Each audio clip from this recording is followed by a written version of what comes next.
तीन ऐसे काम हैं जिनको तुम मंदिर जाकर जरूर करते हो, जो तुम्हें बिल्कुल भी नहीं करना चाहिए। ये तीन काम ऐसे हैं जिनको करने से तुम्हारे पूर्वज रुष्ट हो जाते हैं। ये तीन काम ऐसे हैं जिनसे तुम्हारा ऋण बढ़ जाता है।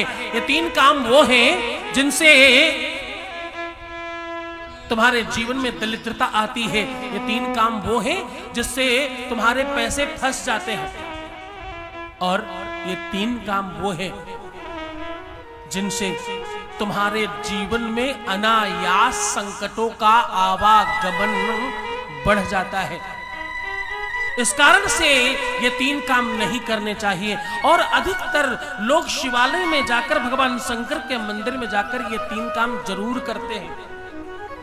क्या? भगवान शंकर के मंदिर के अंदर जाकर के कभी भी बिना आसन के पूजन नहीं करना चाहिए। अथवा सही तरीका है, चाहे तुम बाहर खड़े होकर के अपना पूजन संपन्न कर लो, उसके बाद वो सामग्री पुजारी जी को दे दो, वो खुद चढ़ा दे, लेकिन बिना आसन के पूजन करना निषेध है। बिना आसन के दर्शन कर सकते हो तुम, बिना आसन के पूजन नहीं करना चाहिए, अन्यथा तुम्हें पुण्य कम पाप ज्यादा मिलता है। क्या कह रहा हूं? कितने शुद्ध मंदिर हो, बिना आसन के कोई भी पूजन, बेलपत्र चढ़ाना, जल चढ़ाना, दूध चढ़ाना, और ये अधिकतर हम करते हैं, जहां ज्यादा भीड़ होती वहां तो करना ही पड़ता है। ऐसा करने से फायदा कम है, नुकसान ज्यादा है। और दूसरा, कभी भी भगवान शंकर को प्रणाम करते समय शिवलिंग को सीधा स्पर्श नहीं करना चाहिए। हम क्या करते हैं? जाते ही सीधा उनके खोपड़ी में हाथ रख लेते हैं, प्रणाम, चलते बने भाई, जा रहे हैं हम, टाटा, ध्यान रखना अपना, पीछे बहुत लोग हैं।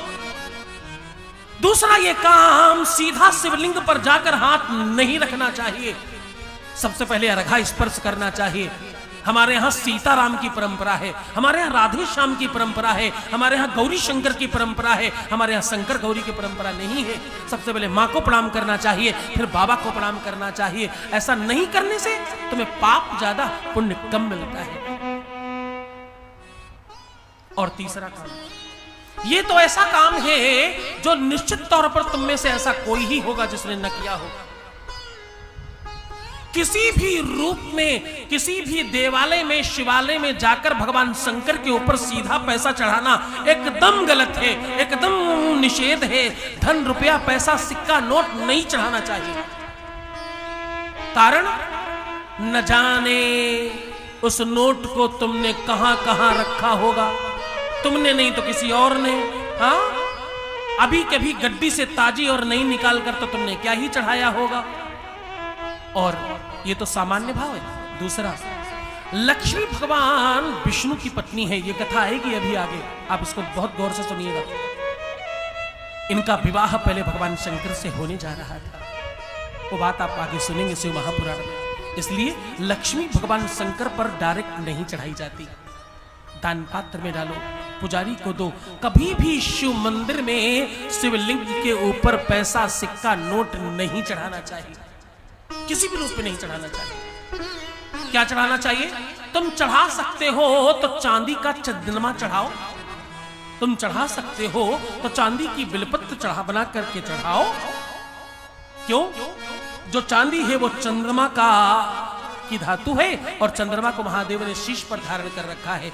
ये तीन ऐसे काम हैं जिसके लिए तुम्हें शिव महापुराण, अग्नि पुराण, वरुण पुराण और वैवस्वत पुराण में निषेध कहा गया है।